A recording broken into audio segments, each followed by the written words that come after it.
한데 사실 그 의원님께서 정말 고비고비마다 정말 우직하게 견뎌내셨어요. 제가 깜짝 놀랐던 게 언젠가 박형광 기자가 저한테 얘기를 해주는데 김상욱 의원 너무 고통스러워해요. 그래서 왜 그러니? 그랬더니 왕따는 기본이고 뒷조사를 시작했답니다. 그래서 국회의원 현역 국회의원에 대해서 당에서 뒷조사를 시작했다고 그랬다.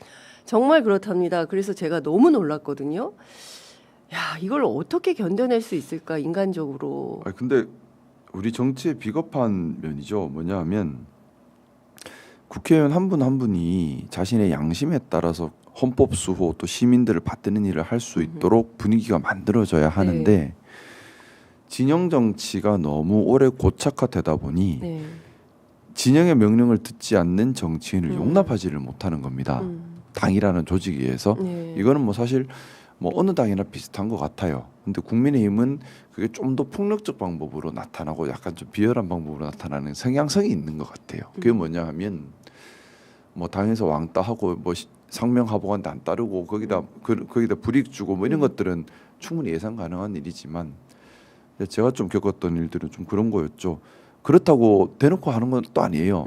뒤에 숨어서 남을 시키죠. 여러 사람들 조직을 다 동원해서 뒤에서 시키는데 뭐 소위 말하는 신상털이 그리고 뭐 뒷조사 따르는 고소 고발 또 주변 사람 괴롭히기 그래서 후원회가 해산할 수밖에 없었던 게 김상욱을 후원한다 하면은 울산에서 애를 먹었어요. 그러니까 후원회가 해산이 되고 저랑 가까이 지내던 분들이 저랑 가깝다는 이유만으로 크고 작은 여러 가지 어려움을 겪게 되시고 그리고 또 이제 여러 헛소문을 만들어내죠.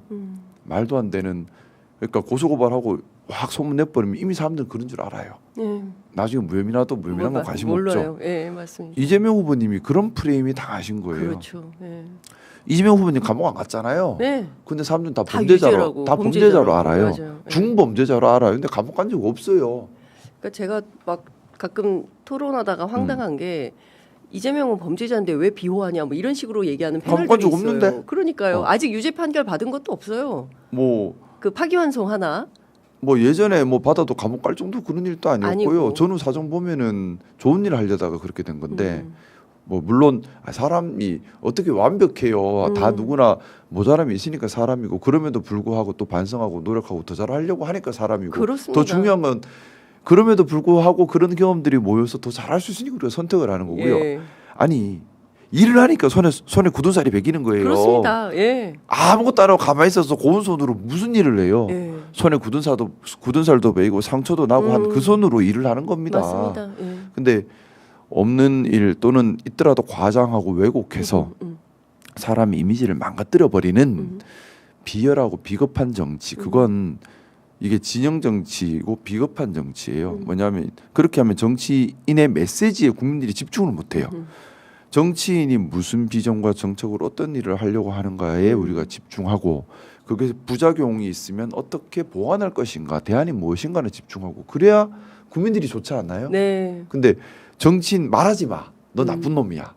말하지 마. 나쁜 놈이야. 저 사람 말 믿을 필요도 없어. 나쁜 놈이야. 이렇게 하면 국민들이 손해를 보세요. 맞습니다. 근데 할 말 없고 실력 없는 정치인들은 늘 그렇게 해요. 제가 국민의힘에서 비상계엄 잘못되었다. 대통령 탄핵해야 되지 않습니까? 라고 계속 설득을 하니 그리고 제가 말씀을 드렸어요. 제 말에 틀렸으면 지적해 주시고 가르쳐 주십시오. 모르는 문제 있으면 배우겠습니다. 늘 배울 자세는 되어 있습니다.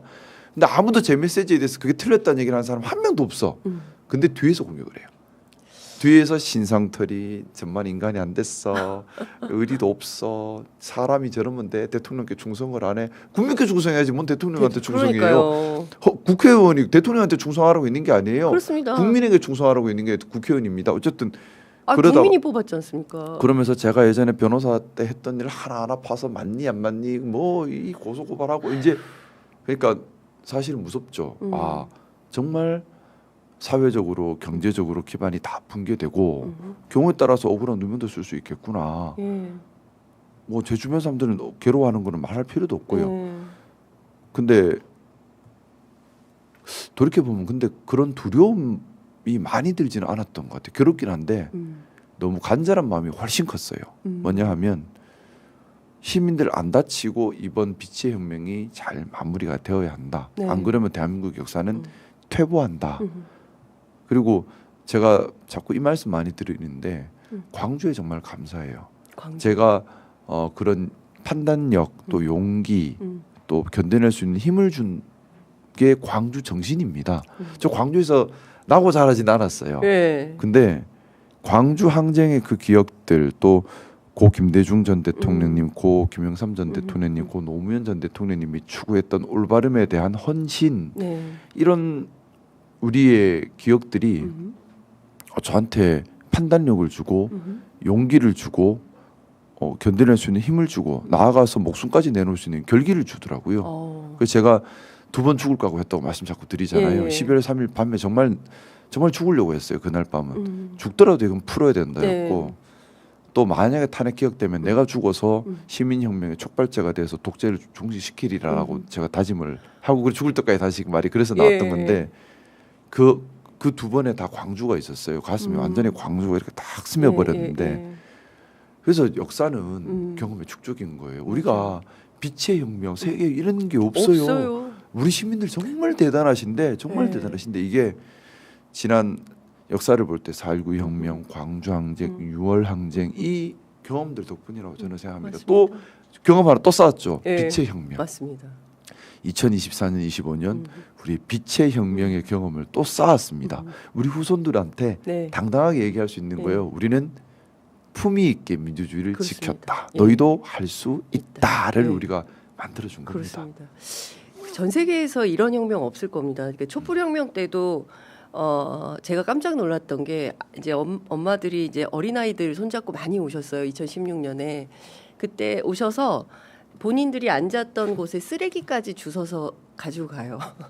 그런 분들이에요. 스티커 붙이고 떼어갑니다. 군인들이 필요하면 안 되니까. 저는 좀 우리 4.19 혁명 현장, 예. 그다음에 부마 항쟁 현장, 네. 또 광주 항쟁 현장, 60 항쟁 현장, 촛불 혁명, 네. 빛의 혁명 이런 곳들을 테마로 네. 잘 만들어서 예. 잘 만들어서 세계인들이 찾는 관광지를 만들었으면 좋겠어요. 아. 민주주의 성지 대한민국 의원님 요새 하고 있습니다. 하고 있어요. 그럼요. 그거 좀 잘 해가지고 예. 아시아 홍보를 좀 많이 해서 아시아 투어, 민주주의 투어 이런 거. 그렇습니다. 그 성공회대 NGO 대학원에서 해서 어. 아시아에 수많은 이제 다행이다. 민주화 운동 해야 되는 나라들 많잖아요. 남아시아에. 홍보를 좀 적극적으로 해서 그러니까 국가 차원에서 국가 대학이 차원, 아니라 그러니까 예. 대학이 아니라 대학이 국가 차원에서 좀 그러니까 세게 세게 하고 정말 거기 관광지랑 연결을 시켜가지고 예. 정말 세계인들이 대한민국 하면 그래 민주주의 성지. 그러니까 정말 민주주의 성지. 맞습니다. 저 대한민국은 평화롭고 대동사회로 민주주의를 지켜가는 곳이다. 예.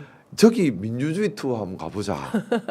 민주주의 투어. 근데 갔는데 또 이제 K 문화도 있고 예, 이렇게 그렇죠. 좀 이렇게 코스별로 이렇게 그렇죠. 밟아서 예, 이렇게 할 수 K푸드도 있도록 있고, 예. 그러니까 K 문화와 K 푸드를 예. 민주주의 성질을 예. 이렇게 답사하면서 즐길 수 있도록 그렇죠. 그거 좀 좋네요. 만들었으면 좋겠어요. 저 광주시장님한테도 그 얘기 들었는데 예. 좀 이거를 그 도시별로 할 게 아니라 국가 차원에서 예. 딱 예를 들어 그렇죠. 부산 마산부터 찍기 시작해서 4.19 혁명 찍고 광주 찍고 그렇죠. 광화문 찍고 여의도 예. 찍고 이렇게 예, 그렇죠.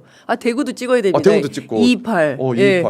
우리나라 이런 좋은 역 너무 너무 많아요. 많아요. 근데 이거를 우리가 예. 잘 기억을 못 하고 있어요. 맞습니다. 이걸 저는 좀 이렇게 좀 세팅을 해서 예. 좀 문화 상품으로 관광 확실히 상품으로 세팅을 해서 정치인이라 다르시네. 예. 좋잖아요. 그렇죠. 얼마나 좋아. 예. 그러면 우리도 자부심이고 맞습니다. 세계 사람들도 더 예. 한국을 달리 볼 거예요. 그렇습니다. 그러니까 지금 살짝 설레긴 해요. 그러니까 그동안 6개월 동안 정말 열심히 단 하루도 쉬지 않고 우리 모든 국민들이 열심히 달려서 특히 의원님 제가 보니까 많이 야위셨어요. 살이 식사도 많이 잘 빠졌어요. 못하시고 6개월 동안 열심히 진짜 민주주의 지켜서 오늘 우리가 마침내 투표를 하게 되는 건데 아직 근데 방심하면 안 돼요. 투표 정말 해주셔야 되고 네. 주변에 동료해 주셔야 되고 투표 잘하게 해주셔야 돼요. 정말 중요한 투표입니다. 제가 이번 선거 때 예. 거의 밥을 잘 못 먹고 다닐 만큼 뭐 지금 몸이 많이 상했는데 네. 너무 간절한 마음인데 아마 우리 지지자분들도 같은 생각이실 거예요. 빛의 혁명을 완수를 해야 합니다. 완수를 해야 네. 합니다.